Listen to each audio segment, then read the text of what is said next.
الحمد لله رب العالمين بارئ الخلائق أجمعين الصلاة والسلام على سيد الأنبياء والمرسلين وعلى آله الطيبين الطاهرين وأصحابه الراشدين المهديين أما بعد فأعوذ بالله من الشيطان الرجيم بسم الله الرحمن الرحيم وَلَقَدْ آتَيْنَا مُوسَى الْكِتَابَ وَقَفَّيْنَا مِنْ بَعْدِهِ بِالرُّسُلِ وَآتَيْنَا عِيسَى ابْنَ مَرْيَمَ الْبَيِّنَاتِ وَأَيَّدْنَاهُ بِرُوحِ الْقُدُسِ أَفَكُلَّمَا جَاءَكُمْ رَسُولٌ بِمَا لَا تَهْوَى أَنفُسُكُمُ اسْتَكْبَرْتُمْ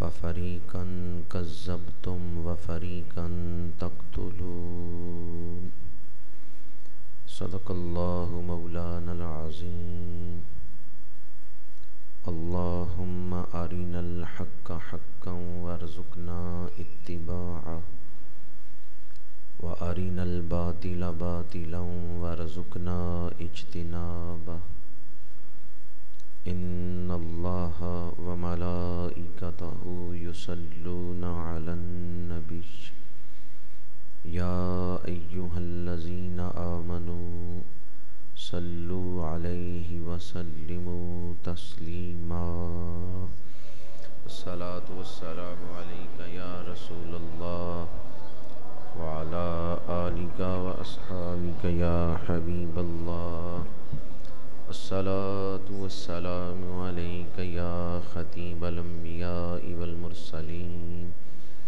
وعلى آلك وأصحابك يا رحمة للعالمين زینت مسند صدارت فخر السادات قرۃ عیون الاولیاء پیر سید عطا اللہ شاہ صاحب بخاری دامت برکاتہم العالیہ محسن اہل سنت سرمایہ اہل سنت حضرت مولانا قبلہ قاضی محمد محمود احمد صاحب نقشبندی مجددی زید مجدہ عاشق رسالت مآب محترم الحاج محمد اقبال گھمن صاحب انتہائی قابل احترام علماء کرام مہمانان ذی وقار برادران اسلام حاضرین و سامعین اللہ تعالیٰ کا شکر ہے جس نے ہمیں ماہانہ درس قرآن مجید کی اس سعادت افروز محفل میں حاضری کی توفیق عطا فرمائی ہے۔ دعا ہے کہ خالق کائنات قرآن مجید کے انوار و تجلیات سے ہمارے قلوب و اذہان کو روشن اور منور فرمائے۔ میں نے خطبہ کے دوران سورہ بقرہ کی آیت نمبر 87 تلاوت کرنے کا شرف حاصل کیا ہے۔ چند گھڑیاں اس آیت مبارکہ کی روشنی میں عقائد و اعمال کی اصلاح کے حوالے سے گفتگو کروں گا۔ دعا ہے خالق کائنات مجھے حق گوئی کی توفیق عطا فرمائے۔ یہ دنیا کی زندگی ایک آزمائش ہے، ایک امتحان ہے۔ اصل زندگی تو آخرت کی زندگی ہے۔ اس ہمیشہ رہنے والی زندگی میں ہم کامیابی کس طرح حاصل کر سکتے ہیں، یہ بتانے کے لیے اللہ تعالیٰ نے انبیاء و رسول دنیا میں مبعوث فرمائے، رسولوں کو بھیجا تاکہ وہ دنیا کو بتائیں کہ جو ابد الآباد کی زندگی ہے اس میں تم کس طرح کامیابی حاصل کر سکتے ہو۔ ارشاد فرمایا وَلَقَدْ آتَيْنَا مُوسَى الْكِتَابَ، اور بے شک ہم نے حضرت موسیٰ علیہ السلام کو کتاب عطا فرمائی۔ وَقَفَّيْنَا مِن بَعْدِهِ بِالرُّسُلِ، اور ان کے بعد ہم نے پے در پہ رسول بھیجے۔ حضرت موسیٰ علیہ السلام پر جو کتاب اتاری گئی اس کا نام ہے تورات۔ تورات عبرانی زبان کا لفظ ہے اور اس کا معنی ہے قانون۔ تورات کا معنی کیا ہے؟ قانون۔ حضرت داؤد علیہ السلام پہ زبور اتاری گئی اور زبور کا معنی ہے دعائیہ نغمے۔ حضرت عیسیٰ علیہ السلام پہ انجیل اتاری گئی اور انجیل کا معنی ہے خوشخبری۔ موجودہ عیسائی اسے بائبل بھی کہتے ہیں۔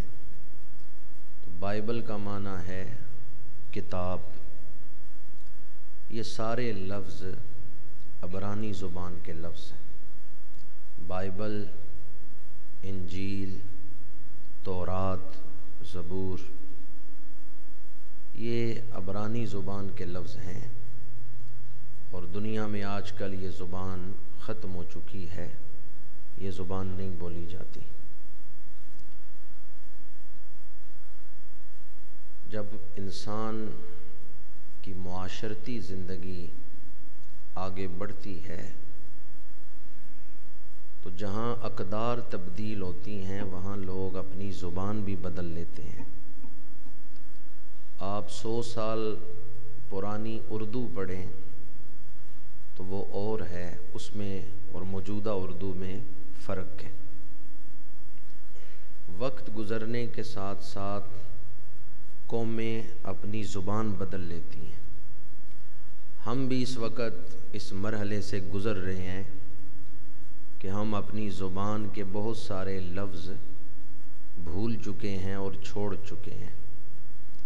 مثلا ہمارے ہاں ایک لفظ بولا جاتا ہے ایئرپورٹ، حالانکہ اردو میں تو یہ ہوائی اڈہ ہے، لیکن ہم اس لفظ کو بھول چکے ہیں اور اب ایئرپورٹ ہماری زبان کا حصہ بن چکا ہے۔ Wash room, drawing room, work shop, یہ سب انگریزی کے لفظ ہیں، لیکن ہم ان کی جگہ اپنی زبان کے لفظ چھوڑ چکے ہیں اور ان لفظوں کو ہم اپنا چکے ہیں۔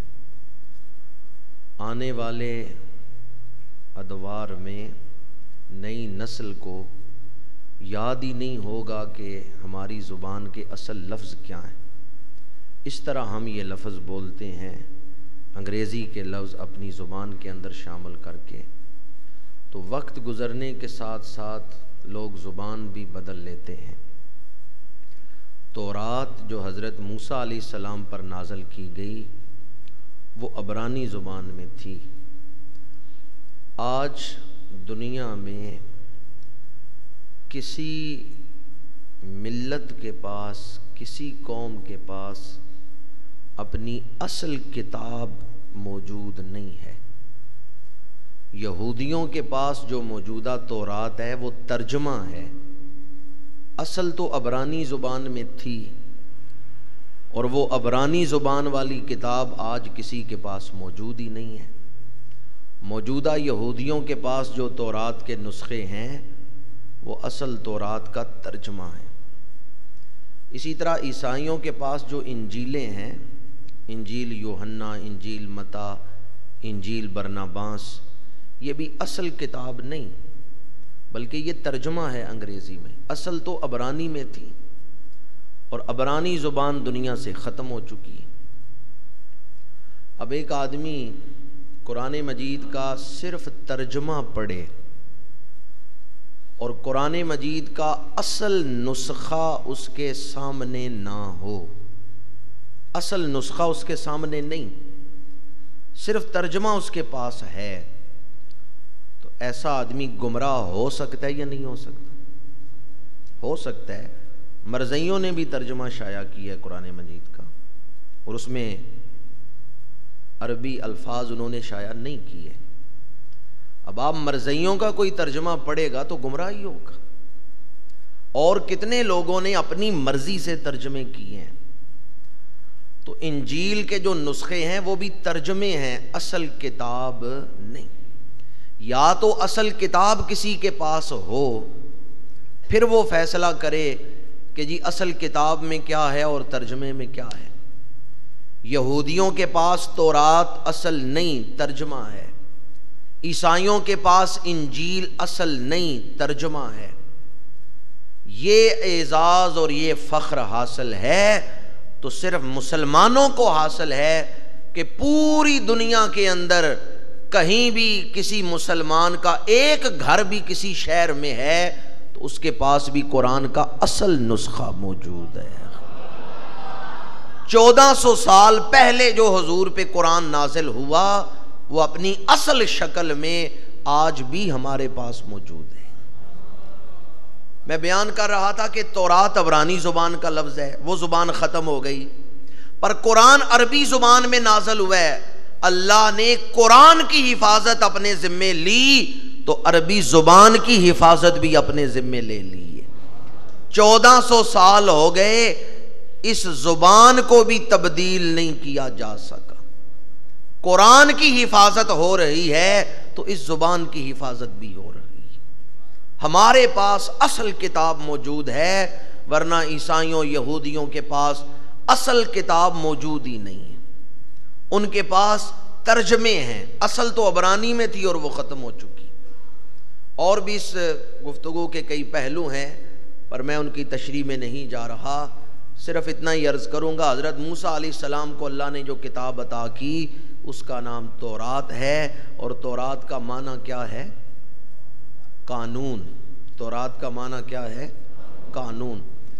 آگے فرمایا وَقَفَّيْنَا مِن بَعْدِهِ بِالرُّسُلِ، اور اس کے بعد پے در پہ رسول ہم نے بھیجے۔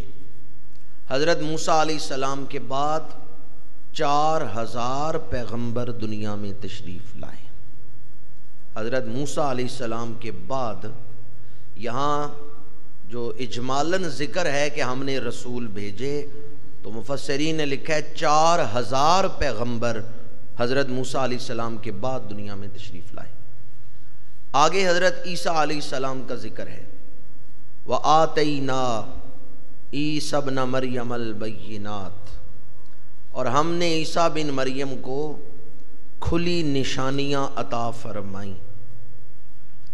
اس سے پتہ چلتا ہے اللہ تعالیٰ جنہیں اپنا رسول بنا کے بھیجتا ہے انہیں خالی ہاتھ نہیں بھیجتا، بلکہ انہیں اپنی طرف سے تصرفات، اختیارات، شانیں اور کمالات دے کر بھیجتا ہے۔ اللہ جنہیں رسول بنا کے بھیجتا ہے انہیں خالی ہاتھ نہیں بھیجتا۔ یہ بات بھی آج اس دور میں ہمیں بیان کرنا چاہیے۔ ہم میں سے ہر شخص کا یہ فرض ہے کہ وہ اسلام کا تعارف اس دور کے اندر اچھے انداز میں کروا سکتا ہو۔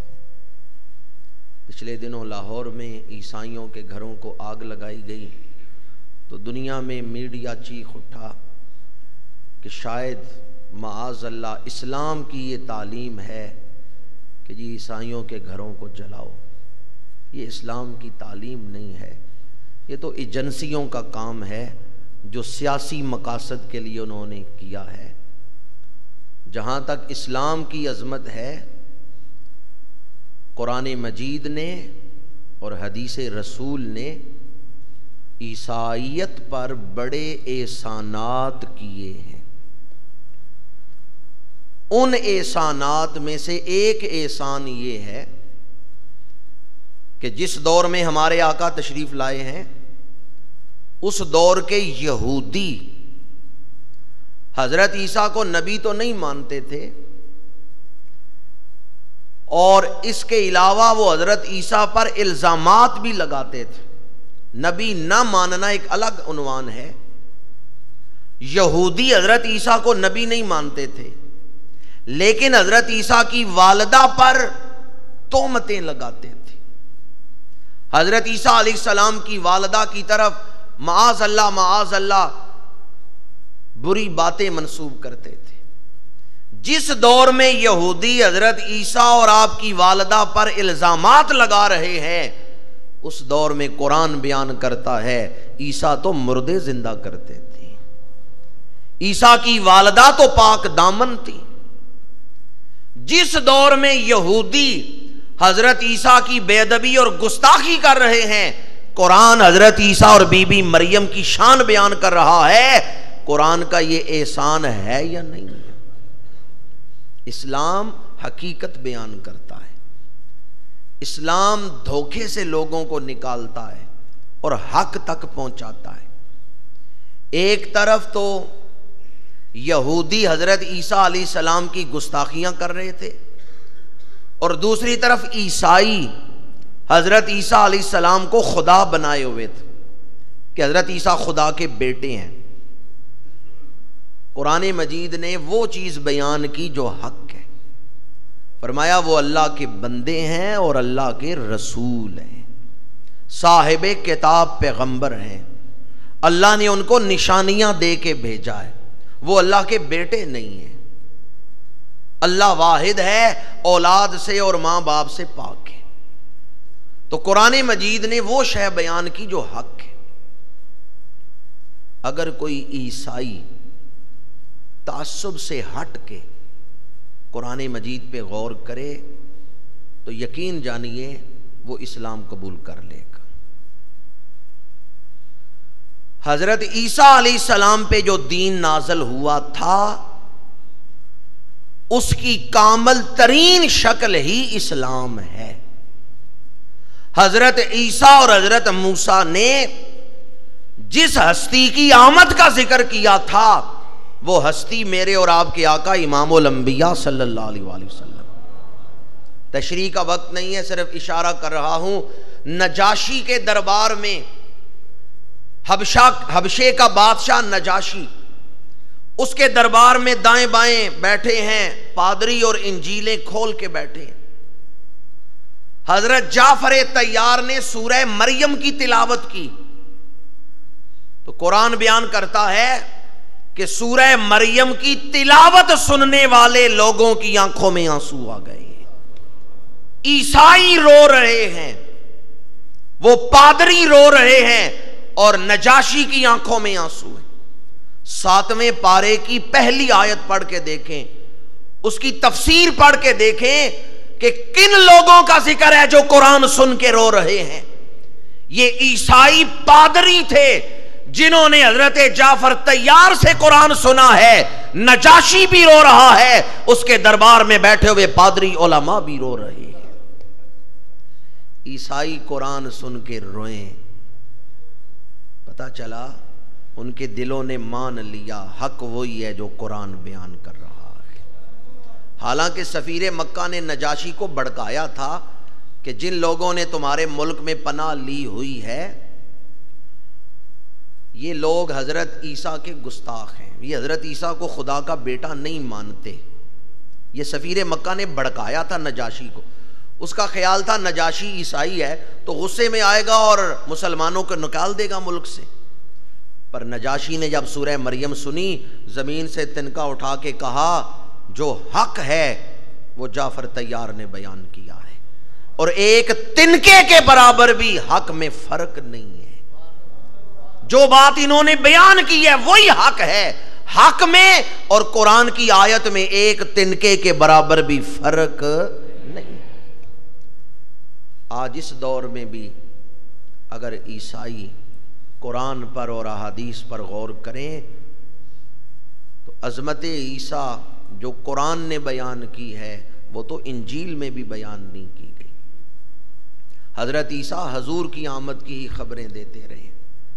حضرت سلمان فارسی جیسے عیسائی محقق کا حضور کی خدمت میں آنا اور اسلام قبول کرنا، یہ بھی اس بات کی دلیل ہے کہ اس دور کے عیسائی علماء حضور کی آمد سے باخبر تھے۔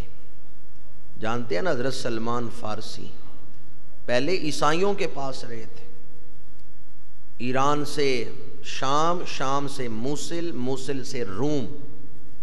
اس دور کے جو بڑے بڑے پادری تھے ان کی خدمت کرتے رہے ہیں حضرت سلمان فارسی۔ اور روم کا بڑا پادری جب مرنے لگا تو حضرت سلمان فارسی نے کہا اب تیرے بعد میں کس کی خدمت میں جاؤں؟ تو اس بڑے پادری نے کہا اب کسی عیسائی راہب کے پاس جانے کی ضرورت نہیں، تو سیدھا مدینہ منورہ چلا جا، وہاں آخری نبی آنے والے ہیں۔ اور 3 نشانیاں بتا دیں، ایک تو یہ کہ وہ صدقہ نہیں کھائیں گے، دوسری یہ کہ وہ تحفہ قبول کریں گے، اور تیسری نشانی یہ ان کے 2 کاندھوں کے درمیان مور نبوت ہوگی۔ حضرت سلمان فارسی روم سے چلے تو آزاد تھے، راستے میں گرفتار ہو گئے، ڈاکوؤں نے بیچ دیا، غلام بن گئے۔ مدینہ منورہ پہنچے تو غلام تھے، ایک یہودی نے خریدا ہے، باغ کی ڈیوٹی لگا دی ہے۔ آپ ایک کھجور کے درخت پہ چڑھے، پھل اتار رہے ہیں کہ اس یہودی کا بیٹا دوڑتا ہوا آیا اور اپنے باپ سے کہنے لگا مکہ سے ایک ہستی آئی ہے اور انہوں نے اعلان نبوت کیا ہے کہ میں اللہ کا نبی ہوں۔ جب حضرت سلمان فارسی کے کانوں میں یہ آواز پڑی نا تو دل خوش ہو گیا، کتنا عرصہ ہو گیا تھا انتظار کرتے کہ کب میرے کان یہ خبر سنیں گے کہ میں جن کے لیے مدینے آ کے بیٹھا ہوں وہ بھی آ گئے ہیں۔ عرصہ ہو گیا تھا انتظار کرتے کب میرے کان یہ خبر سنیں گے۔ جو ہی خبر سنی فوراً درخت سے نیچے اتر آئے۔ یہودی مالک نے کہا میں نے تمہیں درخت پہ چڑھایا تھا کھجوریں اتارو، نیچے کیوں آ گئے ہو؟ حضرت سلمان فارسی نے کہا تمہارا بیٹا کوئی بات کر رہا تھا، میں نے کہا میں بھی سن لوں۔ یہودی نے آپ کے چہرے پہ تھپڑ مارا اور کہنے لگا یہ باپ اور بیٹے کی بات ہو رہی ہے، تو نوکر ہے، تیرا کیا کام ہے درخت سے نیچے اترنا؟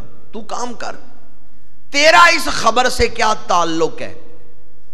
آپ غلام تھے، چپ کر گئے، چہرے پہ تھپڑ برداشت کر لیا، پھر درخت پہ چڑھنے لگے، پر دل میں کہہ رہے تھے تجھے کیا پتا میرا اس خبر سے کتنا تعلق ہے۔ عدم سے لائی ہے ہستی میں آرزوئے رسول، کہاں کہاں لیے پھرتی ہے جستجوئے رسول۔ تجھے کیا پتا کہ میں کتنے شہر پھر چکا ہوں اس رسول معظم کے دیدار کے لیے، اور تو تھپڑ مار کے کہہ رہے کہ میرا کیا تعلق اس خبر کے ساتھ؟ عدم سے لائی ہے ہستی میں آرزوئے رسول، کہاں کہاں لیے پھرتی ہے جستجوئے رسول۔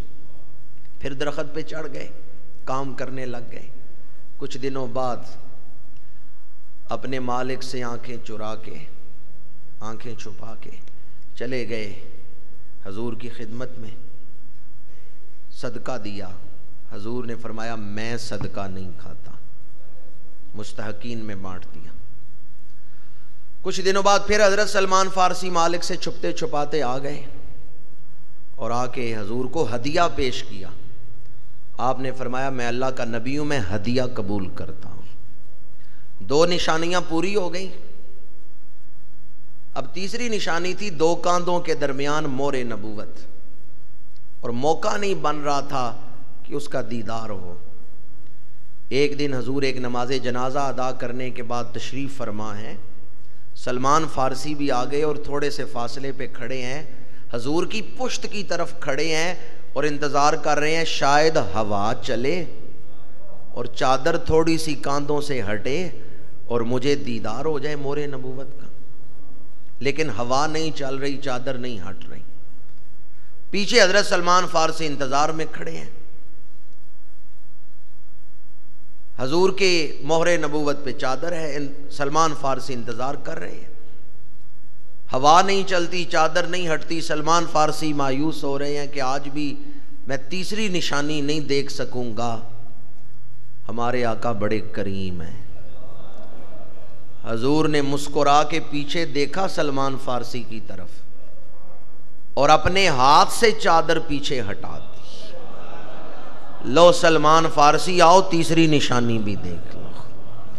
دیوبندی مکتبہ فکر کے مولوی زکریا صاحب نے لکھا ہے شمائل ترمذی کی شرح میں، جو ہی مہر نبوت کو حضرت سلمان فارسی نے دیکھا دوڑتے ہوئے آئے اور مہر نبوت کو چومنے لگے، زارو قطار رونے لگے، زارو قطار رونے لگے.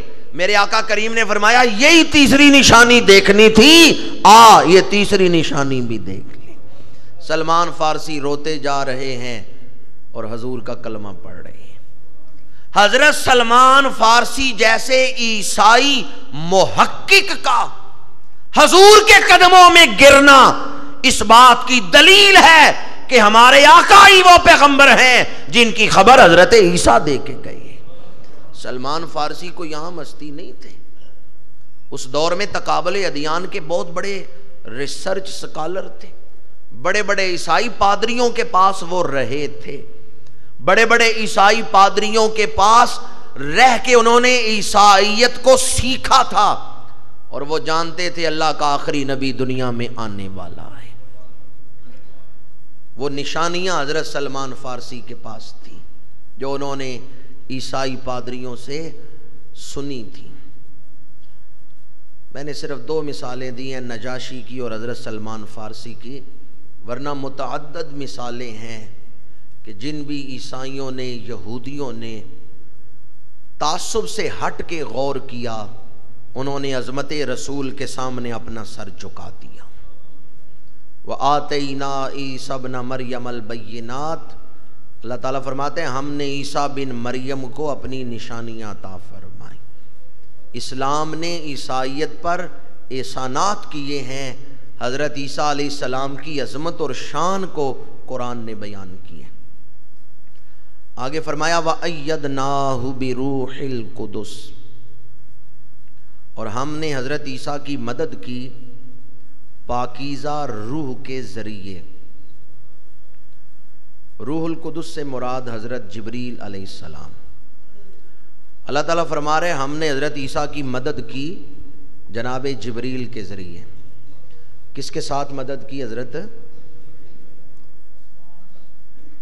اللہ کے علاوہ کوئی اور مدد کرے تو شرک تو نہیں ہو جاتا؟ لوگ کہتے ہیں نا اللہ کے علاوہ کوئی مدد کر نہیں سکتا. قرآن کہہ رہے جبریل امین آئے ہیں مدد کرنے کے لیے، شرک تو نہیں ہو گیا. وَأَيَّدْنَاهُ بِرُوحِ الْقُدُسِ. اور ہم نے پاک روح کے ذریعے حضرت عیسیٰ کی مدد فرمائی. ہمارا یہ عقیدہ ہے حقیقی طور پہ مدد کرنے والا صرف اللہ ہے، حقیقی طور پہ مستعان اللہ ہے. انبیاء، اولیاء، فرشتے، صالحین اللہ کی دی ہوئی طاقت سے، اللہ کے دیے ہوئے اذن سے، اللہ کی مرضی کے مطابق مدد کرتے ہیں. اب یہ کہنا کہ انبیاء کرام مدد کر سکتے ہیں، اگر کوئی یہ کہے کہ اس طرح کہنے سے شرک ہوتا ہے تو اس نے قرآن مجید نہیں پڑھا. وہ قرآن مجید کا انکار کر رہا ہے، اس لیے کہ یہ کہنا اللہ کے سوا کوئی مدد کر ہی نہیں سکتا یہ تو قرآن کے خلاف ہے. قرآن بیان کر رہا ہے جناب جبریل نے مدد کی. ایک دوست مجھے کہنے لگے جب اللہ مدد کرنے والا ہے تو پھر کسی اور کی مدد کی ضرورت ہی کیا ہے؟ ذہنوں کو یہ سوال بڑا اپیل کرتا ہے کہ جب اللہ مدد کرنے والا ہے پھر کسی اور کی مدد کی ضرورت ہی کیا ہے؟ میں نے کہا پڑھو سورہ تحریم آیت نمبر 4.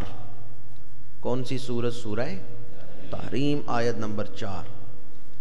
فَإِنَّ اللَّهَ هُوَ مَوْلَاهُ وَجِبْرِيلُ وَصَالِحُ الْمُؤْمِنِينَ وَالْمَلَائِكَةُ بَعْدَ ذَلِكَ ظَهِيرٌ. اللہ تعالیٰ نے اس آیت میں 4 مددگاروں کا ذکر کیا ہے. سب سے پہلے اللہ نے اپنا ذکر کیا، فرمایا بے شک اللہ مدد کرنے والا ہے. فَإِنَّ اللَّهَ هُوَ مَوْلَاهُ، بے شک اللہ مدد کرنے والا ہے۔ اب آپ بتائیں، جب اللہ مدد کرنے والا ہے تو کسی اور کی مدد کی ضرورت ہے؟ پر اللہ اپنے ذکر کے بعد فرما رہے وَجِبْرِيلُ وَصَالِحُ الْمُؤْمِنِينَ، اور جبریل بھی مدد کرنے والا ہے اور نیک ایمان والے بھی مدد کرنے والے ہیں، وَالْمَلَائِكَةُ بَعْدَ ذَلِكَ ظَهِيرٌ، اور اس کے بعد فرشتے بھی مدد پر ہیں۔ یہ کون سی سورت ہے؟ سورہ تحریم اور آیت نمبر 4۔ اب کوئی یہ نہیں کہہ سکتا کہ جی اللہ کے علاوہ کسی کو ماننا کہ وہ مدد کر سکتے ہیں تو اس طرح شرک ہو گیا۔ سورہ تحریم کی آیت نمبر 4 کے اندر 4 مددگاروں کا ذکر ہے۔ سب سے پہلے اللہ نے اپنا ذکر کیا، بعد میں جبریل، پھر نیک ایمان والے، اور پھر فرشتوں کا ذکر کیا۔ اللہ مدد کرنے والا ہے تو پھر کسی اور کی مدد کی ضرورت ہی نہیں۔ پر فرمایا فَإِنَّ اللَّهَ هُوَ مَوْلَاهُ وَجِبْرِيلُ وَصَالِحُ الْمُؤْمِنِينَ وَالْمَلَائِكَةُ بَعْدَ ذَلِكَ ظَهِيرٌ۔ تشریحات کا وقت نہیں، آگے چلتا ہوں۔ اتنا ثابت ہو گیا کہ اللہ تعالیٰ کی دی ہوئی طاقت سے، اللہ کے دیے ہوئے اذن سے اللہ والے بھی مدد۔ بعض لوگ کہتے ہیں جی ٹھیک ہے زندگی میں کر سکتے ہیں، فوت ہونے کے بعد تو نہیں نہ کر سکتے، دنیا سے چلے گئے، قبر میں چلے گئے، اب تو مدد نہیں کر سکتے۔ تو مجھے بتائیں، ہمارے آقا کریم 50 نمازیں لے کے آ رہے تھے، چھٹے آسمان پہ حضرت موسیٰ کھڑے تھے، 9 دفعہ مشورہ دیا، 45 نمازیں معاف ہوئیں، 5 رہ گئیں۔ اللہ نے فرمایا محبوب آپ کا امتی پڑھے گا 5، ثواب 50 کا ہی میں عطا کروں گا۔ حضرت موسیٰ نے مدد کی ہے یا نہیں کی؟ چند لوگ ہی بولے ہیں۔ وہی جو نماز پڑھتے ہیں نا وہی کہتے ہیں مدد کی ہے، دوسرے کہتے ہیں 5 ہوں یا 50 ہوں، ہم نے کون سا پڑھنی ہے؟ تو میرا تو خیال ہے آپ سارے نمازی بیٹھے ہوئے ہیں۔ حضرت عیسیٰ نے 45 نمازیں معاف کروانے کے لیے بار بار مشورہ دیا، مدد کی ہے یا نہیں کی؟ یہ مدد کہاں کی ہے انہوں نے؟ قبر میں یا 6ویں آسمان پہ؟ ان کا وصال ہوئے تو ہزاروں سال گزر چکے تھے، قبر مصر میں ہے اور مدد وہ چھٹے آسمان پہ جا کے کر رہے ہیں۔ حدیث معراج پڑھ کے دیکھیں، بخاری شریف پڑھ کے دیکھیں، مشکات شریف پڑھ کے دیکھیں، پتہ چلا اہل اللہ اپنے مزارات سے باہر نکل کے بھی دوسرے مقامات پہ جا کے بھی مدد کر سکتے ہیں۔ آگے اللہ تعالیٰ نے جو بات بیان کی ہے اس کا تعلق اصلاح نفس کے ساتھ ہے۔ افکلما جاءکم رسول بما لا تہوی انفسکم استکبرتم، تو کیا جب تمہارے پاس کوئی رسول وہ چیز لے کے آئے جو تمہارے نفس پسند نہیں کرتے تو تم تکبر کرتے ہو؟ بعض لوگ ایسے ہیں، ان کو کہنا نماز پڑھو تو ان کو بوجھ محسوس ہوتا ہے، ان کا دل ایسے گھبراتا ہے، ایسے جیسے ان کے اوپر کوئی بوجھ رکھ دیے۔ بگڑے ہوئے نفس، انہیں شریعت کا حکم سنائیں تو وہ اس کو پسند نہیں کرتے، ان کو بوجھ محسوس ہوتا ہے۔ یہ نفس شریعت کے حکم کو پسند نہیں کرتا تو اس کا مطلب ہے نفس بگڑا ہوا ہے۔ نفس کی اصلاح، نفس کو شریعت کے تابع فرمان کر دینا، یہی اصل کامیابی ہے۔ اور کئی دفعہ ایسا ہوتا ہے کہ شریعت کا حکم ہماری طبیعت کے خلاف ہوتا ہے، دل نہیں کرتا اس کی طرف، مائل نہیں ہوتا اور عمل کرنے کے لیے فوراً تیار نہیں ہوتا۔ پر یاد رکھیں، شریعت کا حکم ہماری طبیعت کے خلاف ہو سکتا ہے، تربیت کے خلاف نہیں ہو سکتا، ہمارے نفع کے خلاف نہیں ہو سکتا۔ شریعت کے حکم میں ہمارا نفع ہی نفع ہے. شریعت کا حکم ہماری طبیعت کے خلاف تو ہو سکتا ہے، ہماری منفعت کے خلاف نہیں ہو سکتا. یہ بات اپنے دل پہ نقش کر لیں کہ ہمارا نفع اسی حکم میں ہے جو شریعت نے عطا کیا ہے. پھر عمل کرنے کا جذبہ پیدا ہو جاتا ہے. میرا والد، میرا بھائی، میرا دوست، میرا خیر خواہ جو ہمیشہ میری بہتری سوچتا ہے، ممکن ہے کبھی مجھے ایسا مشورہ دے جس میں میرا نقصان ہو. میرا دوست مجھے نقصان والا مشورہ دے سکتا ہے، پر اللہ اور اس کا رسول ہمیشہ وہی حکم دیں گے جس میں امت کا نفع ہے. اللہ اور اس کے رسول کے حکم میں نقصان کا شائبہ بھی نہیں ہو سکتا، گمان بھی نہیں آ سکتا. انسانیت کا نفع اسی حکم میں ہے جو شریعت نے عطا فرمایا ہے. دوسری بات کہ جب نفس اس کو پسند نہ کرے تو پھر کیا کرنا چاہیے؟ نفس کو کنٹرول کریں اور شریعت کے حکم پر عمل کریں. یہ تھوڑا سا مشکل کام ہے. دل نہیں کرتا پر نماز پڑھیں. دل نہیں کرتا کہ اپنے آپ کو اس نیکی کے راستے پہ چلائیں، دل ادھر مائل نہیں، لیکن جبر کر کے چلائیں. جب آپ کی خواہش اور شریعت کے حکم میں فرق ہے اور آپ اپنی خواہش کو نہیں دیکھتے، شریعت کے حکم کو دیکھتے ہیں اور اس پر عمل کرتے ہیں، تو آپ کا نام مجاہدین کی فہرست میں لکھ دیا جائے گا. یہ جہاد ہے. حضور ایک جنگ سے واپس آئے تو فرمایا صحابہ سنو، رجعنا من الجہاد الاصغر الی الجہاد الاکبر، ہم چھوٹے جہاد سے بڑے جہاد کی طرف لوٹے ہیں. میدان جنگ میں کافروں سے لڑنا یہ چھوٹا جہاد ہے اور اپنے نفس سے لڑنا یہ بڑا جہاد ہے. کافروں سے لڑنا بڑا جہاد ہے یا اپنے نفس سے لڑنا؟ اپنے نفس کی بری خواہشات پہ کنٹرول کرنا یہ کافروں کے ساتھ لڑنے سے بھی بڑا جہاد ہے. اب دشمن ہو طاقتور، بندہ ہو کمزور، تو پھر وہ چاہتا ہے مجھے کہیں سے مدد مل جائے کہ میں اپنے دشمن پہ فتح پا سکوں. ہم کمزور ہیں، ارادے کمزور ہیں اور نفس بڑے پھولے ہوئے ہیں. اس دور میں انسان کا نفس بڑا پھولا ہوا ہے. اگر چاہتے ہیں کہ نفس کے ساتھ جو جنگ ہے اس میں آپ کامیاب ہو جائیں تو درود شریف کثرت سے پڑھا کریں. جب آپ درود شریف پڑھیں گے سرکار مدینہ کی روحانی مدد آپ کے شامل حال ہو. کیا خیال ہے جسے گنبد خضرا سے روحانی مدد مل جائے وہ اپنے دشمن پہ فتح نہیں پائے گا؟ بریلی کے تاجدار کہتے ہیں جس طرف اٹھ گئی دم میں دم آ گیا، اس نگاہ عنایت پہ، اس نگاہ عنایت پہ.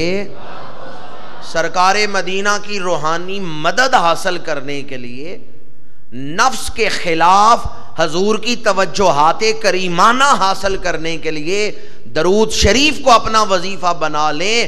جو درود شریف کثرت سے پڑھتا ہے حضور کی توجہات کریمانہ اس کے شامل حال ہوتی ہے. حضور اس گرتے ہوئے غلام کو تھام لیتے. درود شریف بہت بڑا وظیفہ ہے.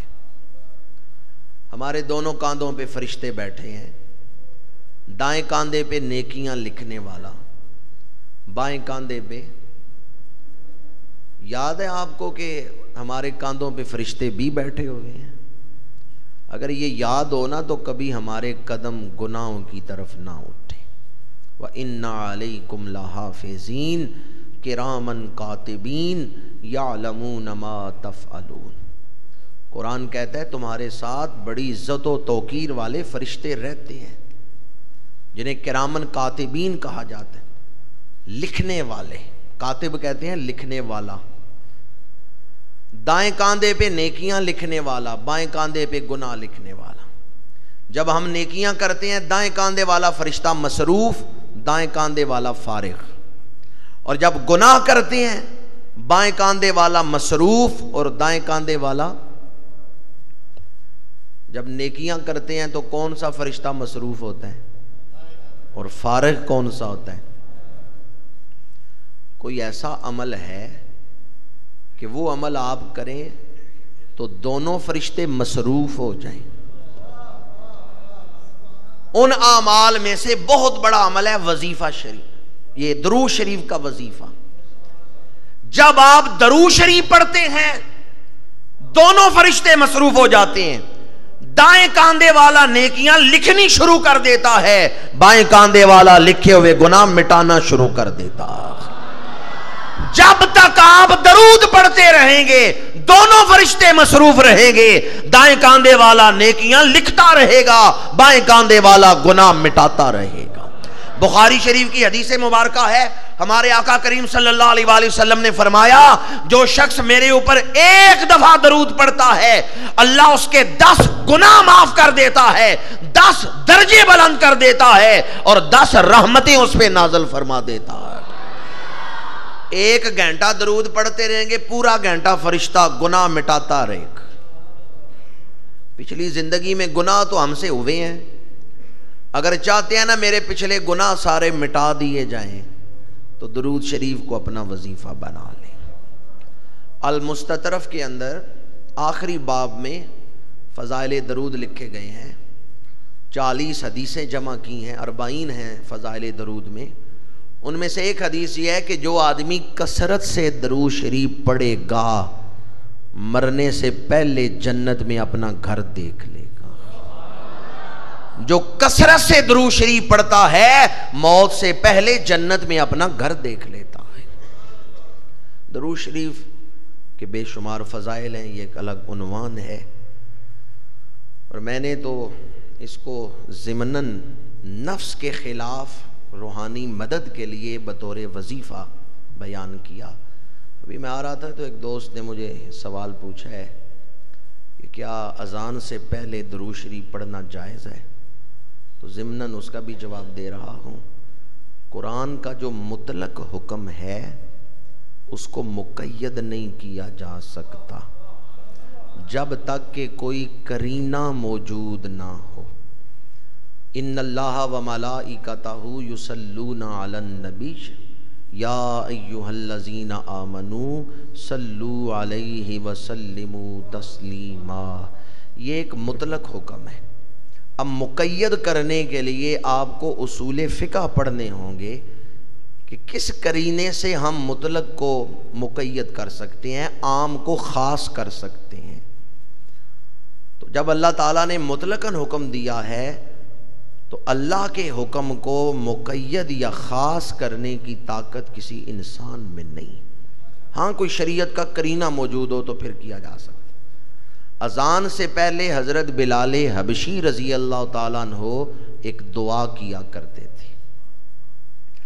حضرت بلال حبشی جو اذان پڑھنے سے پہلے دعا کیا کرتے تھے اس میں حضور کے لیے اور حضور کے خاندان کے لیے رحمتوں کا سوال کرتے تھے کہ یا اللہ انہوں نے تیرا دین قائم کیا ہے تو ان پر اپنی خاص رحمتوں کا نزول فرما۔ اس سے ثابت ہوا کہ اذان سے پہلے درود شریف پڑھنا جائز ہے۔ اذان سے پہلے درود شریف پڑھنا جائز۔ کہتے ہیں جی پھر یہ وہم پیدا ہوگا کہ شاید اذان درود سے شروع ہو رہی ہے، لوگ یہ سمجھیں گے کہ اذان الصلاۃ والسلام علیکہ یا رسول اللہ یہاں سے اذان شروع ہوتی ہے۔ میں نے کہا اذان کہاں سے شروع ہوتی ہے؟ انہوں نے کہا جی اذان اللہ اکبر سے شروع ہوتی ہے۔ اگر اذان سے پہلے درود پڑھیں گے تو لوگ سمجھیں گے شاید اذان درود سے پہلے شروع ہوتی ہے۔ میں نے کہا اذان تو شروع ہوتی ہے اللہ اکبر سے، کیا اذان سے پہلے تم بسم اللہ پڑھتے ہو یا نہیں پڑھتے؟ بسم اللہ تو پڑھنی چاہیے نا ہر کام شروع کرنے سے پہلے، ہر مشروع کام سے پہلے بسم اللہ الرحمن الرحیم۔ تو لوگ یہ بھی وہم کر سکتے ہیں کہ اذان بسم اللہ سے شروع ہوتی ہے، یہ وہم بھی تو ہو سکتا ہے۔ اگر اذان سے پہلے آپ اعوذ باللہ پڑھیں، بسم اللہ پڑھیں، تو پھر یہ وہم بھی تو پیدا ہو سکتا ہے کہ جی اذان اعوذ باللہ بسم اللہ سے شروع ہوتی ہے۔ کہتے ہیں جی نہیں، وہ تو لوگوں کو پتہ ہے کہ یہ بسم اللہ حصول برکت کے لیے پڑھ رہے ہیں۔ تو میں نے کہا یہ بھی لوگوں کو پتہ ہے کہ درود شریف حصول برکت کے لیے پڑھ رہے ہیں۔ اگر اعوذ باللہ اور بسم اللہ پڑھنے سے یہ وہم نہیں ہوتا تو درود پڑھنے سے کیسے وہم ہو؟ ویسے تمہارے دل میں اگر بغض رسول ہے تو یہ الگ بات ہے۔ بچے کا دل نہیں نہ ہوتا اسکول جانے کو، کہتے ہیں میری آج طبیعت خراب ہے، آج میرا سر درد کر رہا ہے، حالانکہ اندر بہانہ، اندر وجہ جو ہے وہ دوسری ہے کہ اس نے آج سبق نہیں تیار کیا یا آج استاد کا ڈر ہے۔ اندر وجہ اور ہوتی ہے، اوپر بہانہ اور وہ بنا لیتا ہے۔ اگر تمہارے دل میں حضور کی محبت نہیں اور درود شریف نہیں پڑھنا چاہتے تو بہانے کیوں بناتے ہو؟ سیدھا کو ہمارے دل میں محبت نہیں، ہم نہیں درود پڑھتے، پتہ چل جائے کہ تمہارے اندر ایمان نہیں ہے۔ جس دل میں محبت ہوتی ہے پھر وہ بہانے نہیں بناتے، محبت عمل کروا لیتی۔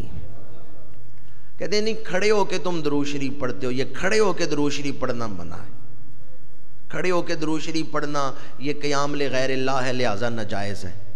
میں نے کہا نماز جنازہ کی دوسری تکبیر کے بعد کیا پڑھتے ہیں؟ نماز جنازہ کی دوسری تکبیر کے بعد کیا پڑھتے ہیں؟ پڑھتے ہیں یا خاموشی کھڑے رہتے ہیں؟ درود شریف پڑھتے ہیں دوسری تکبیر کے بعد؟ یہ جو دوسری تکبیر کے بعد درود شریف پڑھتے ہیں بیٹھ کے پڑھتے ہیں کہ کھڑے ہو کے پڑھتے ہیں؟ صفیں بنی ہوئی ہیں، ہاتھ باندھے ہوئے ہیں اور درود شریف پڑھ رہے ہیں۔ اگر کھڑے ہو کے درود شریف پڑھنا شرک ہے تو یہ عمل نماز جنازہ کے اندر کیوں کیا جا رہا ہے؟ نماز جنازہ میں اس کو شامل کیوں کیا گیا ہے؟ پتہ چلا کہ کھڑے ہو کے درود شریف پڑھنا شرک نہیں۔ اللہ تعالی ہمیں ادب کرنے والوں میں شامل کرے۔ بعض لوگ کہتے ہیں دلیلیں دو دلیلیں دو، میں کہتا ہوں دلیلیں نہ مانگو، اللہ سے ہدایت مانگو۔ بعض اوقات دلیل مل جاتی ہے، ہدایت نہیں ملتی۔ بعض لوگوں نے دلیلیں یہ لفظ بول کے اپنے دلوں کے اندر اعتراض والا جذبہ جوہر پیدا کر دی ہے، اور طبیعتوں کے اندر ادب ختم ہو گیا ہے، طبیعت کے اندر ادب ختم ہو گیا ہے۔ دلیل مل جاتی ہے اور ہدایت نہیں ملتی۔ اللہ سے ہدایت مانگو۔ ابو جہل کی مٹھی میں کنکریوں نے کلمہ پڑھا، دلیل تو مل گئی، اور اسے چاہیے تھا ابو جہل بھی کلمہ پڑھتا، پر اس نے کلمہ نہیں پڑھا۔ عاجزی سے دعا کیا کریں، یا اللہ ہمیں ہدایت کاملہ عطا فرما۔ آگے ارشاد فرمایا جب رسول کوئی ایسا حکم لاتا ہے جس کو تمہارے نفس پسند نہیں کرتے تو پھر تم تکبر کرتے ہو۔ تکبر کی 3 قسمیں ہیں۔ تکبر کا معنی ہے اپنے آپ کو بڑا سمجھنا اور دوسرے کو حقیر سمجھنا، یہ تکبر ہے۔ تکبر کی 3 قسمیں ہیں۔ ایک وہ تکبر ہے جو جائز ہے، پسندیدہ ہے، وہ تکبر کریں تو اللہ راضی ہوتا ہے۔ دوسرا وہ تکبر ہے جو حرام ہے، گناہ ہے، اور تیسرا وہ تکبر ہے جو کفر ہے، بندہ تکبر کرے تو کافر ہو جاتا ہے۔ 3 قسم کا تکبر، ایک وہ تکبر جو جائز، دوسرا وہ جو گناہ، تیسرا وہ جو کفر۔ اب کون سا تکبر ہے جو جائز ہے؟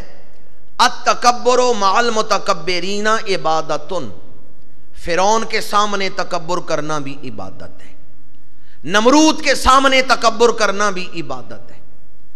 جو خود متکبر ہو، جو خود خدا بنا بیٹھا ہو، اس کے سامنے تکبر کرنا جائز ہے، یہ پسندیدہ تکبر ہے۔ دوسرا تکبر جو گناہ ہے، مومنوں کے سامنے، اہل ایمان کے سامنے تکبر کرنا یہ گناہ ہے۔